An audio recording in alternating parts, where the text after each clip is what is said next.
Hi everybody, Mrs. Faust here, helping you through some of the challenges of learning how to use an apostrophe appropriately. By the end of this video, hopefully you'll have love for the apostrophe just as I do.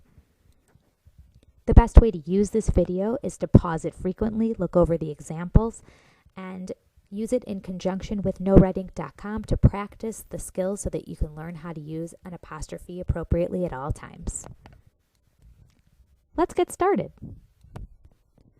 We're going to begin with general contractions. Now, you probably learned about these way back in first grade. The idea here is that the apostrophe replaces some letters. So in words like did not, should not, could not, we turn it into a contraction, didn't, shouldn't, and couldn't. And I think these are the ones that most of our students have felt most comfortable with. So I'll give you a second to look it over. So the difference between it's with an apostrophe and it's without, basically, if you would replace the word it's with it is, then I would say it's the example of it's with the apostrophe. Like, it's hard for Dave to run long distances is like saying it is hard for Dave to run long distances. If you couldn't replace it's with it is, then just leave the apostrophe out. Like in the last example, Dave sent his new iPod back because its screen was cracked. We wouldn't say because its screen was cracked. So that's a great way to test it. In the examples of whose with an apostrophe S and whose, W-H-O-S-E, again, I usually just use the trick of saying in my mind, could I replace whose with who is? So in the example, who's going to the party this weekend? Could I say, who is going to the party this weekend? If yes, then I'll use the apostrophe S. Whose autograph did Feliciano get at the game? I wouldn't say who is autograph, so that case would be W-H-O-S-E, whose. Guess what? Same rule. Y-O-U apostrophe R-E, your. If you can say you are in that situation, then you're going to use the apostrophe. You're just in time for the show. Same thing. You are just in time for the show. But if I'm saying something about an item that is yours, then it's Y-O-U-R. Is this your iPod? I wouldn't say, is this your iPod? That would be weird. So now you see the difference. Hard and fast rule here with yours. It's just yours. There's never going to be an apostrophe. Here's another hard and fast rule. We don't use an apostrophe to show that a word or a noun is plural. We use an apostrophe to show possession.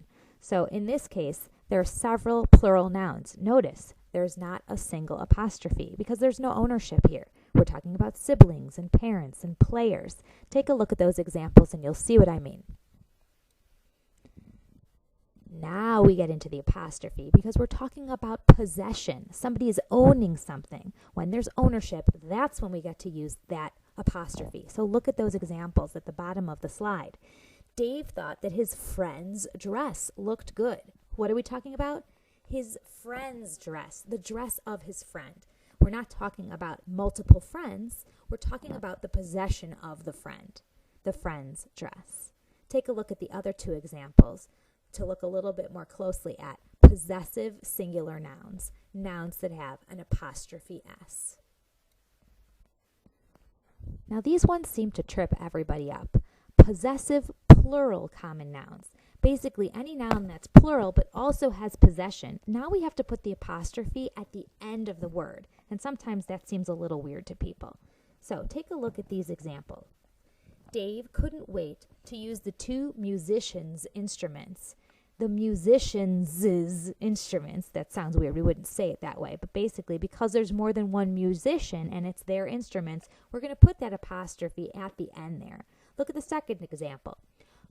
Both of the boys' parents were eager to hire Dave to babysit. Again, the apostrophe is at the end after the S because it's the boys' parents. Now I know that sounds strange, but take a look at the last example and hopefully you'll see what I mean. Now in these examples, there's no possession. We're just looking at plural proper nouns. And a lot of times those proper nouns are people's names, especially the last name of a family. So notice there's no apostrophe S here.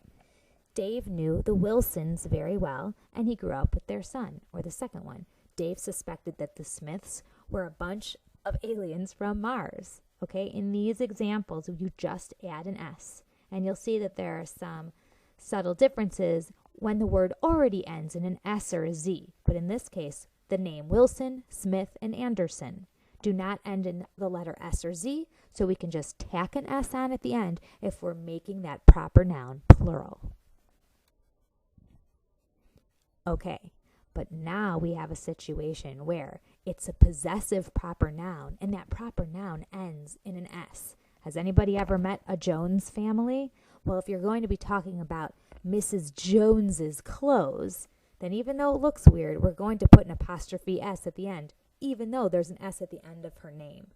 So in that situation, although it does look a little strange, you're going to add the apostrophe S if it's showing possession, even if the singular proper noun ends in an S.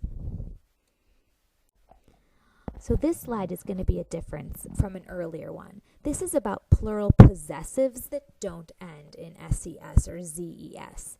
And in this situation, we are talking about proper nouns that are showing possession because they're owning something. And a lot of times we see this with the last name.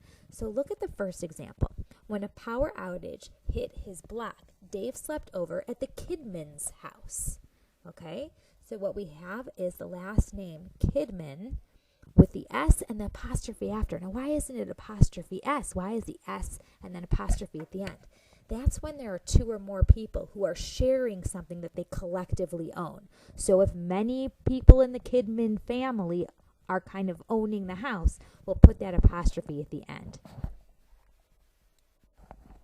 I think this one is a little easier to spot. It's a compound possessive noun, and we're going to use the example of father-in-law or mother-in-law. And in that case, if it's showing possession, we'll just add that apostrophe S at the end. So father-in-law's yacht. Sounds nice. Mother-in-law's approval. I think that one's easier to figure out.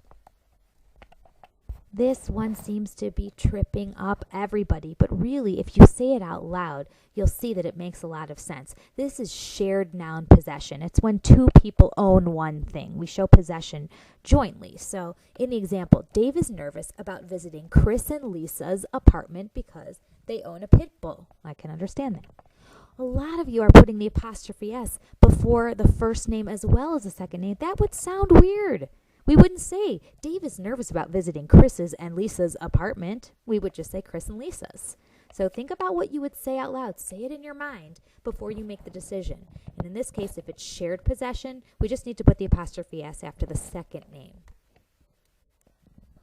Plural numbers also has become a real challenge for a lot of students. So we're going to make it simple, okay? If there's a plural number, we're just going to add an S to the end. The 1900s, the 1700s. We only add the apostrophe when we're talking about decades where part of it is omitted. Instead of saying the 1960s, we're going to take the 19 out and we're going to replace it with the apostrophe beforehand. Think of it like the rule of the contraction. In that case, it's sort of taking the place of the first part of the number. But if it's the full number, you can just add an S on to the end to make it plural, and that's it. Once again, we're just making abbreviations plural. There's no possession. If there's no possession, guess what? You got it. No apostrophe. So if we're talking about TVs or CDs or DVDs, we don't need apostrophe S. Just put the S at the end. There's no possession. It's just plural. Now, unlike numbers, when we have letters of the alphabet and we want to make them plural, then we do add the apostrophe S for clarity. Because think of how weird it would look if you had a capital A with a lowercase s note to it.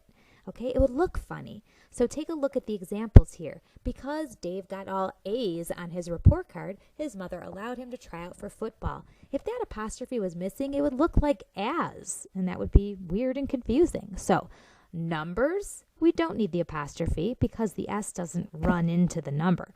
But with the letters, to make it plural, even though I said plural never needs an apostrophe, for this one case we need to, just for clarity.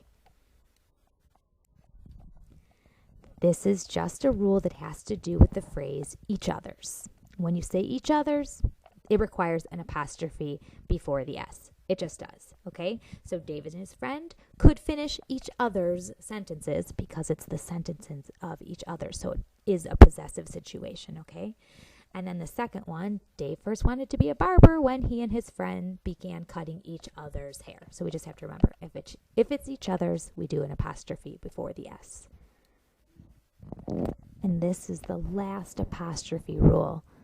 What we're talking about in this situation is when adjectives end in S. So words being used as adjectives won't take that apostrophe. Look at the first example. It says the accountant's eyes. Well, yes, those are the eyes of the accountant. So we have the apostrophe S there. Look at the second example. Dave loves going to the awards ceremony with his cousin. Now, why isn't awards? Why doesn't it have the apostrophe S? The reason is awards is an adjective in this situation. It's describing the kind of ceremony. It's an awards ceremony. And because of that, we don't need the apostrophe S. Same thing with the bottom. The athletics competition was exciting because Dave made a public appearance. It's what kind of competition? An athletics competition. Athletics is describing the competition. So again, no apostrophe S in that situation. I've also heard the example of children's books. What kind of books? Children's. Children's books. The children's is the adjective in that situation, which is why we don't have that apostrophe S. There you have it, all of the rules for using an apostrophe appropriately. Now you can go on to knowreading.com and do a little bit more practice so that you'll be ready for the quiz on using apostrophes appropriately. Thanks again for watching.